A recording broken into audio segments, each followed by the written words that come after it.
in Burnok. Today is birthday ni Burnok. Kahapon ay birthday ni Ivan. Pero ngayon lang kami magmumukbang. Ayan, magluluto kami ng ano. Nagbili si Mayura ng ano, ng mga pansit. Si Mayura Ibalin. Mayaman si Ibalin ngayon. Hindi mo alam. At ayan nga guys, magmumukbang talaga kami ngayong araw na ito. Yan, bumili kami ng aadobuhin na ano, na baboy. Yan, mag-aadobo ako ng baboy. Naiwa ko na din yung panglahok sa karne, oh. Yan, ito ang aming kakainin ngayong araw na to. Mukbang yan guys. Abangan mo yung pagmumukbang namin ni Evelyn. Ito yung pagkain ng mga katulong ng mga OFW. Ayan, o, Indomie. Yung pagkain ng ano, ang pansit ng mga Indonesia. Pero sobrang sarap yan guys. Ihalo ko yan guys sa pansit. Yung pansit na yan ay Taiwanese na pansit. So, ayan na, abangan. Magre-ready na ako guys.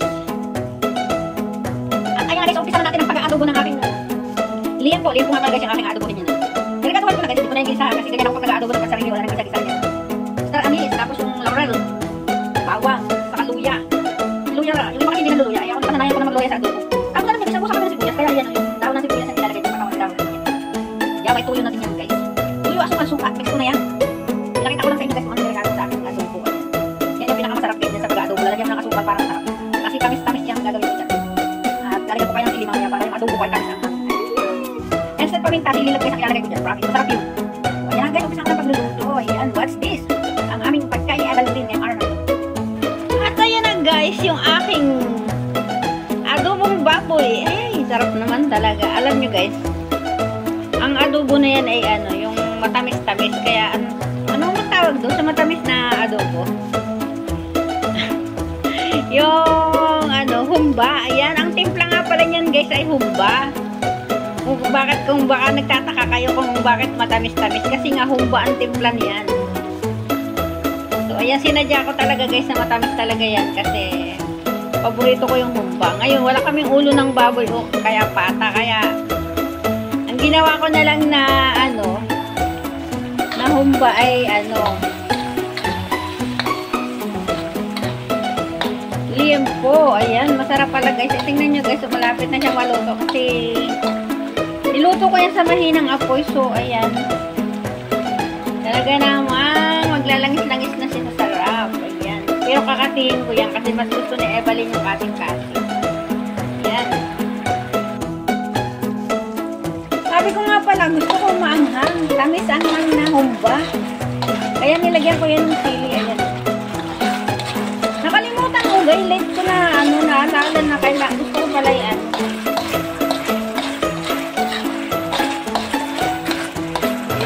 Sarap na guys. Ayan. Pwede na yung holding guys. Ang aking humba na liempo. Ang sarap. Guys. Sobrang sarap talaga guys. Sobrang sarap ng pagkakaluto ko guys. Talagang kakain ka dyan ng isang platong malaking kanin. O diba? Ang sarap-sarap talagang tingnan. Oh, grabe. Hindi lang masarap tingnan. Masarap din kainin guys. Promise. Pansit. Niluto mo na yung karne. Para may kunalo ko. Lagay ko yung ano. Paro. Medyo mahal mo pa naman yung kailangan. Amoy ko yun. Ako lang ko yun. Amoy ko na lang lalagay yan. Pakagyan. Amoy ko na lalagay. Hindi ko lang ng coffee. Ang paro. Tapos kumagin ka na natin. Ito ko na ito guys. Ay lutong Pilipino. Lutong coffee ba? Kaya nagkaroon na ako. Kaya nilagyan coffee.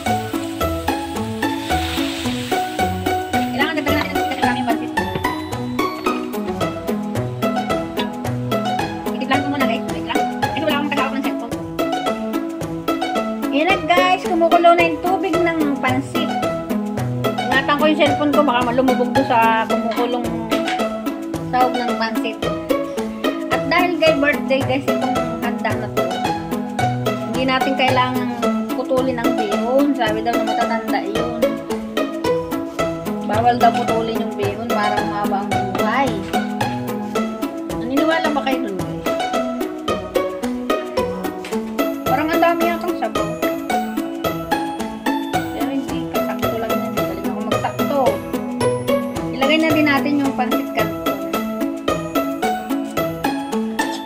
Alam nyo guys kung ba't ako naglagay ng pancit canton? Para yung rekado ng yung ingredients ng pancit canton, siya na din ang gawin kong pampalasa dito sa pancit. Aba, feeling ko sobrang tubig. Hulaan nyo guys. Sobra o kulang? Parang hindi naman. Kasi pag sumipsip siya ng tubig, sakto lang yan. Ang dami yun. Daming karne. Yan, happy birthday, Borno. Happy birthday. Ay, dalawa kasi guys ang may birthday ngayon. Ang anak ni Evelyn at saka ang aking ako, si Borno. Kaya, kami nagluto ng pansit. Alam nyo guys, ang pinakamahirap na party pagluluto ng pansit, yung paghahalo. Parang nagluluto ka ng biko. Oo, ganun yun. Hindi madali magluto ng pansit. Alam nyo ah. Oo, diba? Nasisip-sip na siyang utay-utay. Oo. What if takpan ko kaya muna siya guys? Para ano? Ay, nakakati na siya.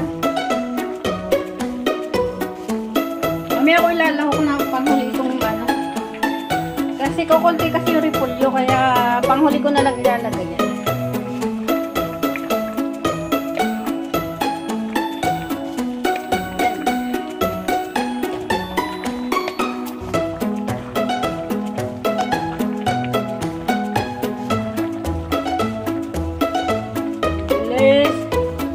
Ang bilis makati. Sakto na guys ang lasa niya, maangkang. Alam nyo guys, nung nag-aaral ako pang gabi, alam nyo guys, yung araw talaga, mahirap lang kami, kaya nag-aaral ako pang gabi sa Lipa City Colleges, tapos nagtatrabaho ako sa canteen, sa Gabi News Canteen, kung kayo ay taga-Lipa.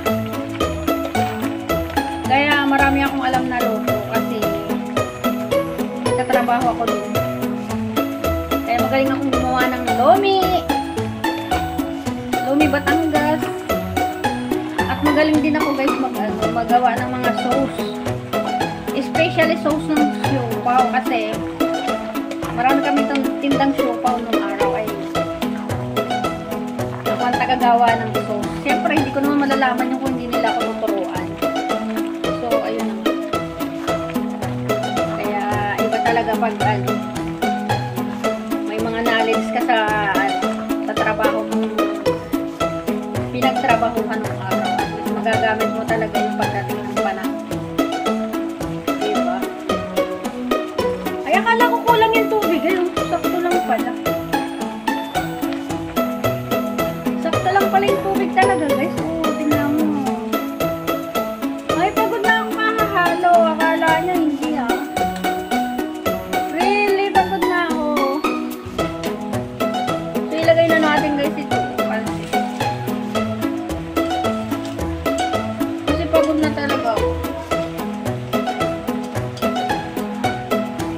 Yan.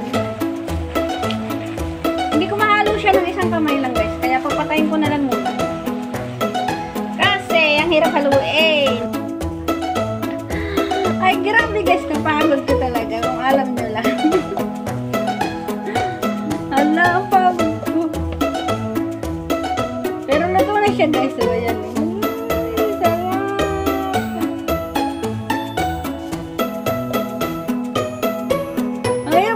Maghalo ng pansit. Ayan, para ka maghahalo ng ano, ng kalamay. Ala nyo Kaya ngayon, huwag nyo maliitin ang mga chef dahil ang chef ay sobrang pagod. Totoo yan, sobrang pagod naman ng mga chef. Hindi biro trabaho ng mga chef guys. Kaya proud ako sa mga chef dyan guys. Shout out sa mga chef na mababait. Pagod. Pero luto na siya guys. Hindi ko pa pinapatay ang apoy. Alam nyo guys, wala akong chicken ngayon. Nagluluto na ako ng mga pansit. Nagluluto ako ng crispy talong. At ito ang ilalagay ko. Crispy. Yan o. Yan o. Magluluto tayong crispy talong. Umpisa na natin pagluluto guys. Yan o. Pinapainit ko lang yung kawali. Sabi niya, crispy daw talaga ito pag nilagay. Tingnan natin kung crispy talaga. Ang crispy na yan o. Actually, bigay lang yan ng kaibigan ko. Kaya yung kaibigan ko, bibigyan ko siya ng pansit. Pagkaluto. Ang bait ng kaibigan ko dito guys sa Taiwan. Alam mo naman guys, pag mabait ka, mabait mo sila. So, ayan, give and take. Ganon talaga yon, give and take. Agoy, crispy. Talagang crispy nga siya guys. Ayan, no, tingnan mo pala. Crispy na kaagad-agad. Ayan, pag magluluto ka pala ng talong, lagyan mo pala nung pang crispy na ano na flour. Yung ready-made na siya, crispy na talaga siya. Ayan, no, crispy na talaga siya. Kahit laksan ko pala yung apoy para oo naman. At dahil pinigyan ako ng kaibigan ko ng crispy flour, bibigyan ko siya ng niluto. Parang ang sarap. Wala, lalo na sana kung ano.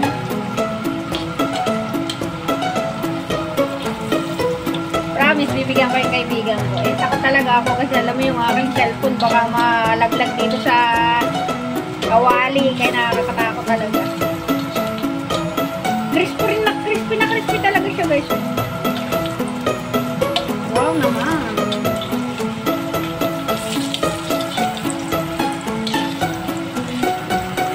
Yummy!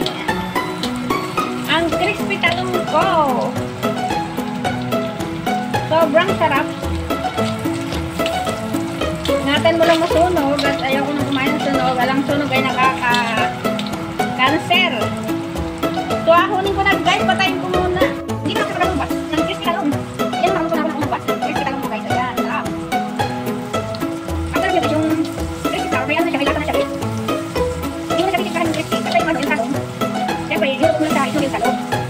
Tapos, pagkaluto mo sa itlog, saka mo lalagyan ng crispy flour. Kasi hindi kakapit yung flour. Pag walang itlog yung talong. So, ganun guys, para hindi kayo magkaroon ng itlog, kailangan magkaroon natin ng itlog. Pinapaalala ko lang, baka magkamali ako ng instruction na pagalitan ako. Kailangan hindi itlog yung talong bago lagyan ng crispy flour. Kaya kung muna init, para sa mga cellphone. Ito na guys, yung panghuling luto ko. At dahil dalawa lang naman kaming kakain ni Evelyn. Alam niyo guys, tinikman ko. Pagkagat mo pa lang talaga, naglalaguto ka na, crispy talaga siya.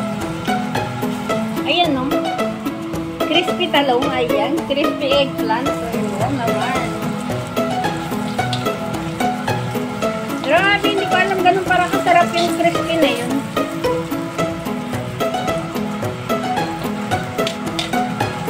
Baka masunog, ininaan ko ako.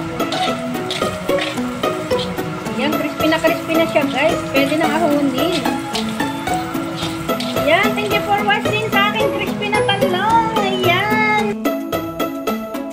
Ayan na nga. Ito na nga guys, tapos na ako magluto. Ito guys, isang tupper na to, bibigay ko sa kaibigan ko to.